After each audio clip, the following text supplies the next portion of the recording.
mkasema seka miradi, na tena Kakamega County mkachukua jumbe wengine. Jumatatu tarehe 29 mtoke kwa wingi tukamilishe serikali yetu. Jumatatu kwa wingi muingize gavana, baraza na deputy yake Ayub Savula. Mwakilishi lazima awe mtu wa maana. Na mimi nataka kuambia jamii yetu ya Mlembe kunyalo kuona wa Raila Amolo Odinga aliao. Kwa hiyo mtu asimdanganye. Na Jumatatu mkitaka kazi ya Oparanya katika hii county iendelee, ni lazima msimame nyuma ya baraza. Na nyinyi mnajua hii miaka yote mimi nimekuwa gavana. Mimi sijakuwa kwa serikali. Nilifanya kazi au kufanya. Wewe kama ni mzazi, shule ifunguliwe, watoto wako waachwe nje. Utaona vizuri kweli? Sasa tunaomba watu wa Kakamega vile wa Mombasa wanafanya, tarehe 29 mtoke asubuhi na mapema mupige hiyo kura, watoto hao wawili wa join the devolution class. Mtafanya hivyo? Mimi kama Fernandez Baraza nilipeleka Chebukati kotini. Nikamwambia Kakamega people deserve to have an election for their governor. Ndiposa katupatia tarehe 29. Ningependa kwamba watu wangu wako Isero, ikifika Jumatatu saa 12 asubuhi nataka tuwe kwa line ili tupige kura ya kuchagua gavana mtendakazi. Na vijana wangu wa hapa, baada ya kupiga kura lazima tulinde kura yetu. Hakuna kura hata moja peke yake itaibiwa hapa kwa Isero. Hina kweli? Kwa hayo machache, Mungu awabariki. Viongozi hao wameguzia swala la kesi iliyoko mahakamani, huku wakisema kuwa wako na imani kuwa watapata ushindi katika mahakama hiyo na kumtangaza Raila kuwa ndiye aliyeshinda kwenye uchaguzi uliopita. Hatuna imani na Wafula Chebukati. Tunataka ile kesi ambayo imeko kotini, Wafula Chebukati should be held criminally liable. Ili uchaguzi ambao tunafanya, we want to have an independent IEBC. Na tumesema tarehe 5 mwezi wa 9, what we want is Raila Amolo Odinga to be announced as the 5th president of the Republic of Kenya. Tusimtishe. Tuliamua kwanza sisi kama wafanyikazi, viongozi wa wafanyikazi, tuliamua ya kwamba tutasimama na Raila Amolo Odinga. Na tulisimama na yeye. Hatukufanya makosa na hatutafanya makosa. Na nyinyi msimame na mbunge wenu, msimame na wabunge wenu. Mimi najua tarehe 5 mngojee na matokeo. Chebukati alikuwa anatangaza kule Bomas, ile ni vitu ya ulevi. Tarehe 5 tunajua kwamba Supreme Court ya Kenya itatangaza rasmi ya kwamba Raila Amolo Odinga ndio rais wa jamhuri ya nani? Kutoka eneo bunge la Isero, kaunti ya Kakamega, naitwa Dan Ndunde. Na bila shaka ndo siasa hizo zinaendelea kulindima mtazamaji. Kumbuka kwamba imekamilika kampeni sasa. Siku ya Jumatatu ni siku ya uchaguzi kule Kakamega na katika kaunti ya Mombasa. Hatimaye chama ama muungano wa Kenya Kwanza umeweza kuitikia wito wa malalamishi ya wanachama wa mrengo wa Azimio la Umoja kutokana na kesi ya kuweza kupinga rais mteule Daktari William Ruto kuwa rais, ambapo waliweza kukabidhi mahakama kuu ushahidi wao wa kuweza kupinga matokeo ya urais miongoni mwa fomu 34A, form 34B, form 34C na form 34D mnamo siku ya Jumatatu. Wakili Kidhure Kindiki, Collins Kiprono na Adrian Kamodho wameweza kupeleka kesi mahakamani pia kuweza kuwakilisha kinara wa Kenya Kwanza William Ruto baada ya kuweza kupewa siku 4 kutoa ushahidi kutoka siku ambayo kinara wa Azimio la Umoja Raila Odinga na naibu wake Martha Karua waliwasilisha kesi hiyo mahakamani. We don't want to litigate our matter in the public court because there's a court of law, the Supreme Court, that is a theater of litigation. So I think let us restrict ourselves to today's activity, which is filing our responses one day before deadline. and then when the last consignment comes, we'll be able to tell you something formally and leave it at that. But we will not want to litigate our case in the public. We will not litigate our matter in the public court because we will do so in court. As to what our feel is about our defense, we'll be talking shortly. But we will not do anything because the petitioners or any other party in the suit is prosecuting their matter in the public court. We will not fall in that trap. Tuachane na hayo ya siasa kidogo, tuangalie hili. Mzozo umeweza kunukia kati ya kituo cha kupima uzani wa magari ya mizigo cha Busia, yani Wedge Bridge, na kampuni ya sukari ya Busia Sugar, huku kampuni hiyo ikiweza kulaumu kituo hicho chini ya mamlaka ya kuweza kusimamia barabara huku nchini Kenya kwa madai ya kuweza kukaidi amri ya mahakama ya kuweza kuachilia trela lao wanalozuilia zaidi ya miezi 4 sasa. Mwandishi wetu wa Busia Setse Ngero anasimulia zaidi. Kupitia kwa wakili wake Ipapu Jaka, kiwanda hicho cha Busia Sugar kinadai kuwa trela lao lenye nambari ya usajili ya KFC 439R lilinaswa na maafisa wa kituo hicho cha Weybridge likiwa limebeba kokoto kuelekea mjini Busia Aprili 22 mwaka huu 2022 kwa makosa yanayodaiwa kufanyika hapo awali. The truck was from the company Busia Sugar Industries, located around 7 kilometers outside the town here in Busia. It is at Busibwabo. When the driver asked that he should be taken to court immediately, they said it will be until Monday. So the company instructed me to go to court. I obtained a court order that the truck be released pending the taking of charges against the driver and the owner and the company. Now we came here on the 22nd at around 4 p.m. and served the order, which they disobeyed till today. Now when we came here on the 22nd, they asked us to serve Nairobi. We served Nairobi. They didn't as well comply. They served us with the notices to attend the court in Mumias. Then the 26th in Eldoret, 27th, Ahero. That very week, it raises an eyebrow. How can you charge someone in a separate court over the same vessel? Na licha ya dereva wa trela hilo kuwasilishwa mahakamani na hata kulipa dhamana ya shilingi 250,000, wakili Ipapu anadai kuwa mahakama iliamuru usimamizi wa kituo hicho cha kupima uzani wa magari cha Busia Weybridge kuliachilia trela husika, amri inayodaiwa kupuuzwa na badala yake imekuwa mchezo wa paka na panya. This order had asked the company to deposit 250,000. We paid the money deposited in court. We served them, they received, they have stamped. But we have come now here at the Weybridge, they are still not actually in compliance with the order. So we are asking ourselves, is Kenya National Highways Authority above the law? Tumepewa court order kama 4 ama 5. Sasa court order imekuwa useless. Ukiwaletea wanasema Kenya.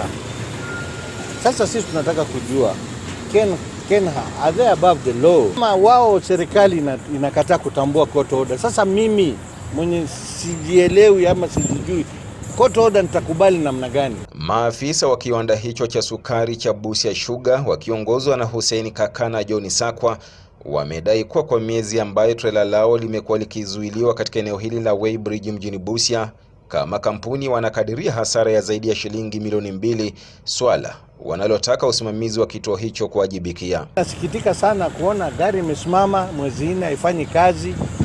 Hata ingelikuwa inafanya kazi na kesi inaendelea kotini, pesa ipatikani. Sasa gari inakuwa waste hapa, inaharibika, battery, tire, kila kitu iko kando ya barabara. Na kutoka hii Weybridge imekuwa hapa ni Weybridge ya kusumbua tu. 4 months now, tukifanya hesabu inaweza fika hata more than 2 million. More than 2 million. Zamani unaleta court order kwa Weybridge, wanachukua wanakupa gari yako. Sasa wanasema tunapigia Kenya. Huyu director is he above the law? Kwamba Kenya ya Busia inatunyanyasa kwa sababu hiyo gari tangu ikuje mali hapa tumejaribu comply na mambo yao, wametaka tumetoka Ahero, tumeenda Kisumu, tumeenda Nakuru, tumeenda Eldoret, kila kitu tumelipa venye alitaka. Lakini imefika mahali penye nitakana tutolewe kwamba hasa court order imekuja kwamba wa release gari, wamekatalia gari. Tunataka kuuliza nini ya kwamba huyo Kenha mwenye Kenha ni yake binafsi ama ni Kenha ni ya serikali? Hata hivyo, juhudi za wanahabari kutaka kupata usemi wa maafisa wa kituo husika cha kupima uzani wa mizigo ya magari cha Busia Weighbridge ziliweza kugonga ukuta baada yao kujifungia afisini. Ila kupitia kwa njia ya simu, afisa wa mawasiliano wa mamlaka ya kusimamia barabara kuu nchini Kenya, Charles Njogu, amekitaka kiwanda husika kuwasilisha malalamishi yao mahakamani iwapo wanahisi kukandamizwa kihaki. Nikiripotia habari za TV Magharibi kutoka eneo la Weighbridge mjini Busia, jina langu ni Seth Ngero. Na bila shaka naamini ya kwamba suluhu litapatikana. Na kwingineko tukisonga mbele ni kwamba naibu rais Daktari William Ruto anaendelea kuwapokea wafuasi wa vyama vya muungano mwingine waliochaguliwa katika nyadhifa mbalimbali. Hii leo chama cha Movement for Democracy and Growth MDG kimeweza kujiunga na Kenya Kwanza pamoja na viongozi wake. MDG ikiongozwa na mbunge wa Ugenya David Ocheng. Ruto, mtazamaji, ameweza kuwasifia waliojiunga na muungano huo wa Kenya Kwanza. They have what it takes to make a determination of the issues that have been taken before them. We want to say categorically that we are not building this country around personalities. We are building this country around institutions. And all of us, irrespective of who we are, irrespective of how much power we wield, we must respect institutions. We must build institutions. We are aware that our competitors destroyed the Kivuitu Commission. They destroyed the Hassan Commission. They now are on a mission to destroy the Chebukati Commission. We want to tell them it is not right, and we will not allow them. Because for us to live in a secure, predictable, democratic society, we must build our institutions so that the rule of law overrides the rule of men. And I want to ask all concerned and all of us in this space to give the IEBC its due mandate to do its job. We give the judiciary the space and the opportunity to do their work so that we can begin the journey of building our country and moving Kenya into the future. Mtazamaji, kwa taarifa hiyo ya naibu rais inanipa fursa kwenda mapumzikoni, ila nikirejea mtazamaji nitakuwa naendelea na taarifa zaidi. Kuna mtu anauliza hapa kwamba kama punde si punde basi punde ni nini? Nitakuwa kuja kujibu baadaye mtazamaji. Tuende mapumzikoni, tutarudi baadaye.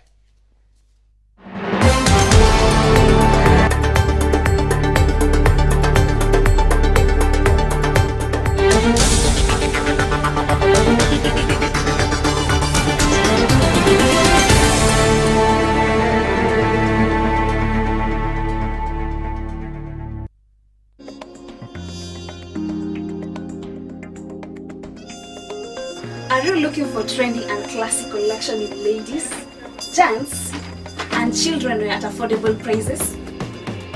It's elegant, smart, flashy, looking gorgeous for every lady out there.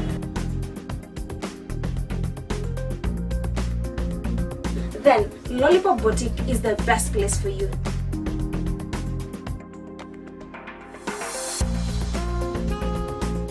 Giving you the elegant look that brightens your day.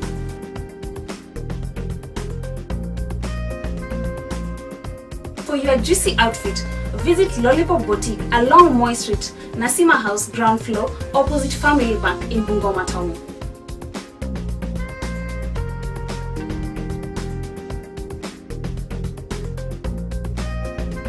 For more information, call us on 0721 41 4212.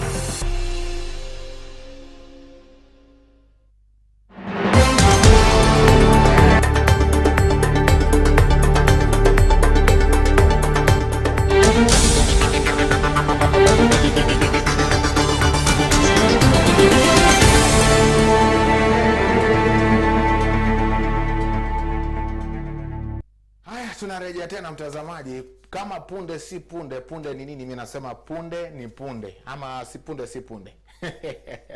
Tuendelee na taarifa zetu mtazamaji. Kiwango cha maambukizi ya virusi vya HIV kutoka kwa mama hadi kwa mtoto vimeweza kupungua kwa 13.9 hadi 8.3 kufikia mwaka 2021. Kulingana na waziri wa Wizara ya Afya, kiwango cha maambukizi ya ukimwi nchini kimeweza kupungua kutoka 11 hadi 4.3 kufikia mwaka jana. Kiwango cha maambukizi mapya kimeweza kupungua kutoka kwa visa 1077 mwaka 2021 hadi visa 1032 kufikia mwaka jana. Hata hivyo mtazamaji, haya yameweza kubainika wakati wa kuzinduliwa kwa mwongozo kuhusu hatua zilizopigwa na taifa katika vita dhidi ya ukimwi nchini, pamoja na sera kuhusu namna ya kuweza kuboresha utoaji wa matibabu kwa waathiriwa wa HIV. I want to just reflect, because I was not going to make any remarks, but rather organize the colleagues and dignitaries are going to give remarks. But just based on the session we have had, there's something that has come out very strongly, that it's been an improvement over time. And I want to take this chance before I call the first speaker to just speak on how the HIV program is organized and has been moving in this country. That it's not a one institution agenda, and that is not a private agenda, and it's not a static agenda. It's a shared collaboration. And I want to take this time to say, as a Ministry of Health, we have operated through partnership with all the teams that I mentioned this morning, through our technical working groups and through expert support, both locally and globally. And that is why I talked about the UN and WHO have been holding our hands through the years. But in the country, we have our technical working group at the national level, and in the recent years, we also have technical working groups at the regional level. The value of that is that we harness the expertise that we have across the institutions that I've talked about, and including academia. As we are going to the next session, as Nelson has mentioned, we are talking about a new guideline. Like any other guideline, this work has been the work of the experts drawn from our institutions of learning, partners, and county teams that have formed a secretariat, technical working groups that have driven, as before, the development, the review, and the finalization of the guideline. It has been years of reviewing the evidence, but some of them themselves have actually researched. We have research that is done in the country that has shaped the guidelines that we have. I want to take this moment to just acknowledge that through your previous work, we have seen what we have achieved. We have achieved significant progress in PMTCT. We have seen guidelines coming out supporting our methadone program. We have seen work supporting young people. The milestones are because we have harnessed your expertise, your energies, and your time. And do you know what? A lot of times it is voluntary. A lot of times you work not because you are being paid, but because you have held this country together. So for the technical working groups, I want to take this chance to say, as we are reflecting on the new guideline as we're moving forward, I would like to have a special recognition of you, because this work would not have been, the changes we have seen, the achievements we have had, we would not have had without you. Without you taking that time to research, to review it, to write it, and to keep it out there. So may I request the technical working groups from the region, the secretariat that has worked on these guidelines and are supporting the technical work of the ministry at national and the county level, to kindly stand up for a special recognition. The regional TWGs, I know you may have stood as a counterpart, but I want to give you special recognition. This, Nelson, the reviewers of the guidelines, the deputy reviewer, Nelson, yes, our technical working groups are a blend of experts from the different entities in this room. Both the communities are part of the technical expertise because they give the lived experience. They challenge the version that we may not look at it as medical practitioners. So, asanteni sana for the work you have done. So, as we are looking at this guideline, these are the people that have worked, and I want to thank your institutions that allowed us to leverage on your expertise to develop the guidelines. Haya, tuachane na hayo sasa. Kwingineko ni kwamba waziri wa elimu Profesa George Magoha amesema kuwa mipango ya serikali kwa wanafunzi wa CBC watakaojiunga na gredi ya 7 mwezi Januari imekamilika. Akigagua madarasa ya mfumo wa CBC huko katika eneo la Eldoret, Magoha amesema shule zilizoruhusiwa kuweza kutoa mafunzo kwa wanafunzi hao ziko tayari kuweza kuwapokea wanafunzi hao, huku akielezea kuwa serikali ijayo itaweza kuhakikisha kuwa walimu wameweza kupata mafunzo hitajika kwa minajili ya mafunzo mfumo huo mpya wa elimu. Aidha, Magoha mtazamaji pia marai walimu kwamba wasiweze kuwafukuza wanafunzi nyumbani ama kuwatuma wanafunzi nyumbani kwa minajili ya kukosa karo, kwani kila mmoja nchini aliweza kupitia hali ngumu ya kiuchumi. There's a large number of teachers who you will be asking what will teachers who would have taught in standard 7 do once we normalize in January, and I think we shall normalize. Anybody who is thinking otherwise is not serious. We are going to normalize because we have done it before. Once we normalize, all these teachers in who would have taught in standard 7 will go on that course where they can go for training while they are actually working. Are we together?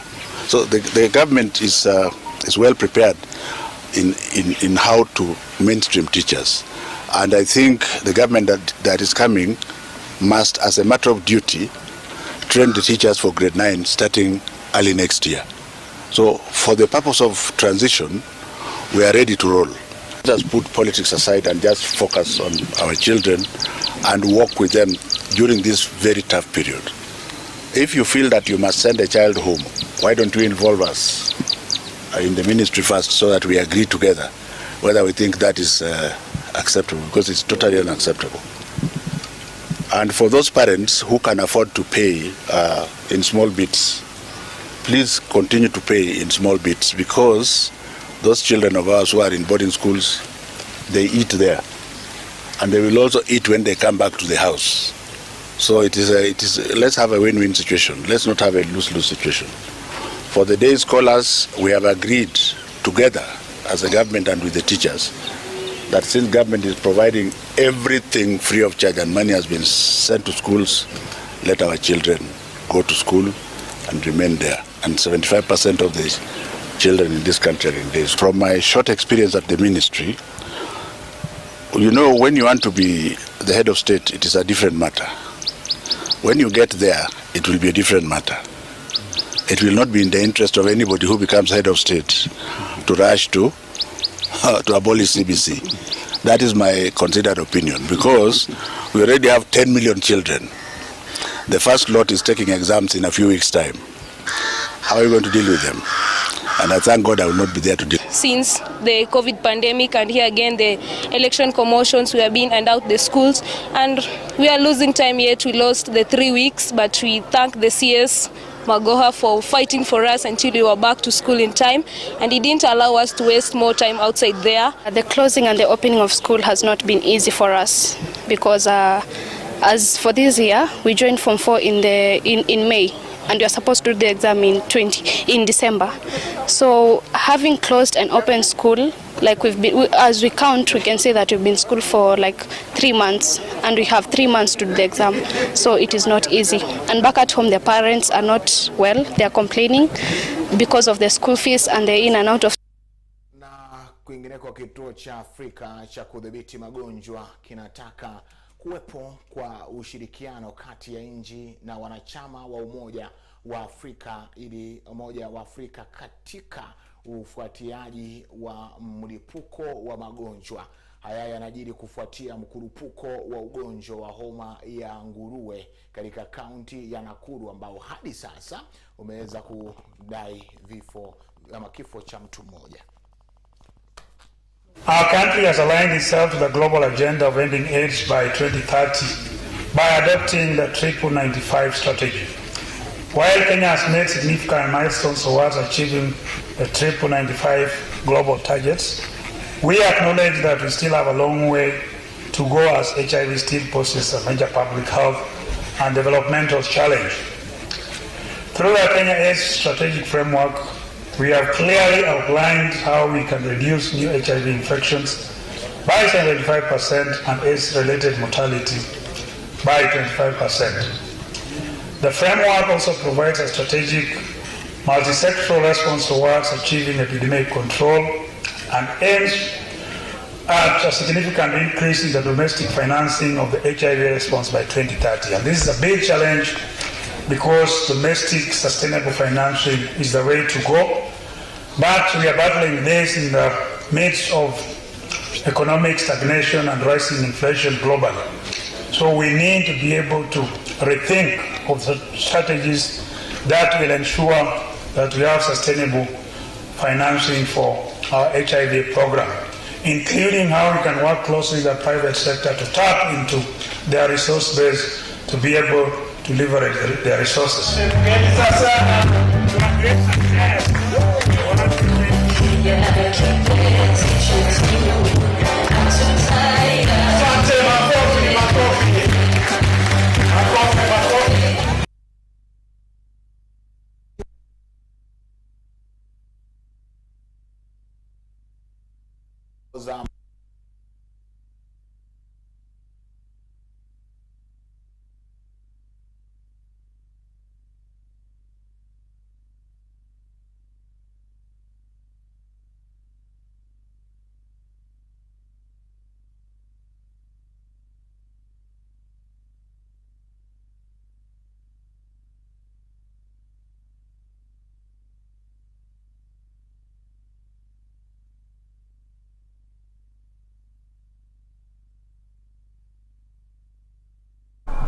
It must not be lost to the nation the litany of woes that some members of the IBC and staff have had to suffer in the course of their duties.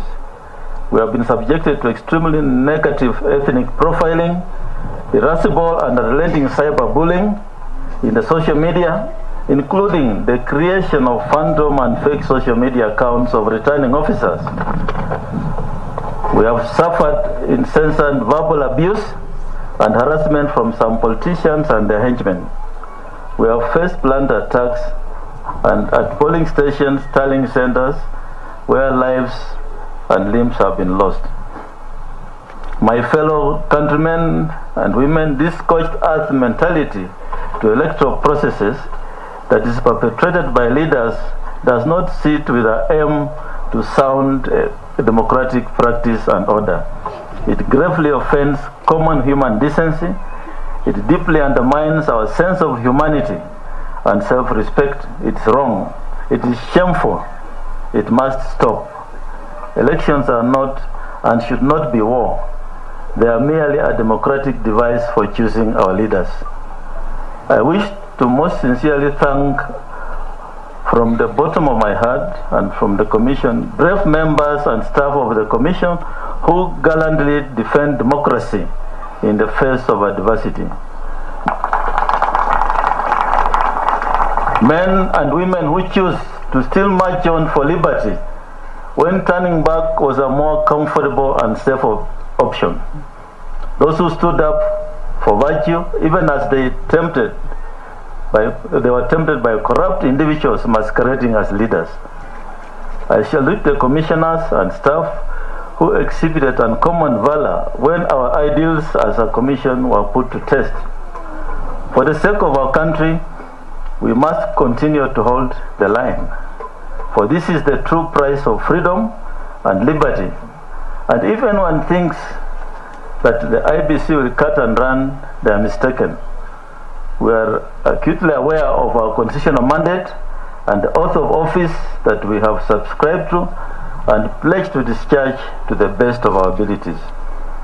To the family of Daniel, Mrs. Tabitha Mbolu, the young children Prudence and Isaac, the parents Mr. and Mrs. Mushoka Nzuki, and the entire family, on behalf of my family and on the behalf of the entire IBC family, there are no words that can diminish the loss that you feel. But please receive my deepest condolences and those of the Commission, and take comfort that Mushoka died defending its ideals of independence and impartiality while serving this country to the best of his abilities. Indeed, your husband, your father, your son, your brother, died a hero. Be assured that his legacy is safe, his service deeply appreciated and forever recognized by the Commission. The world may take little note, but to us, Musyoka is one of the unsung heroes of our times, where honesty and integrity is not a common virtue. Yes, the bell may have tolled for Musyoka and Musando before him, unless the Inspector General of Police, Director of Criminal Investigations, and DPP put an end to these crimes at every general election. Through immediate and conclusive action, the bell shall surely toll for this country, its democracy, its constitution, and its people. May the soul of Daniel Mbolo Musyoka rest in eternal peace. That is the message from the Commission. I now wish to request to hand over a condolence message from the Commission to a member of the family. And as we said, we request that we be allowed to go back to Nairobi, where we have other pressing duties to do. And thank you, the people of Mala, for coming in large numbers to console with the family. Asante sana.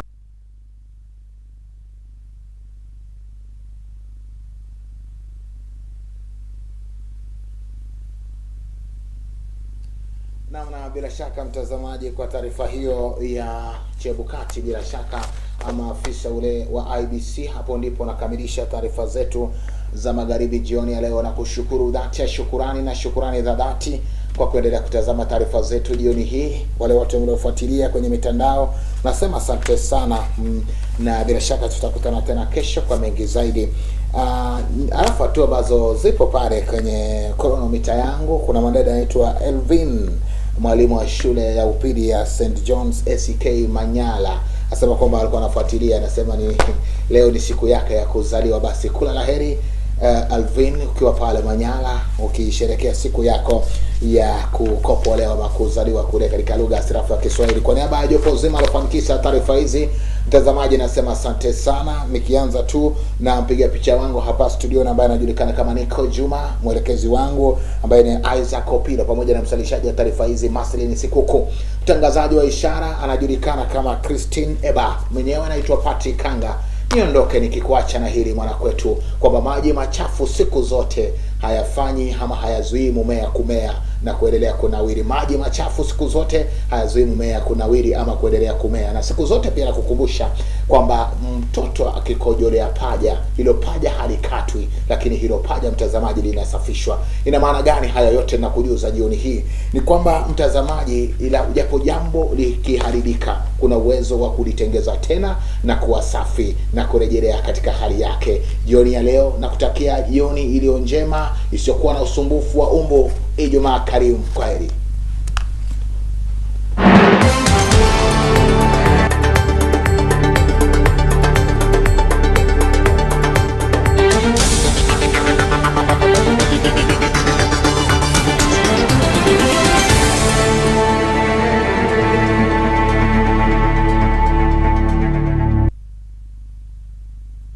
Uniform ambayo ukiosha mwanafunzi anang'ara na haitoi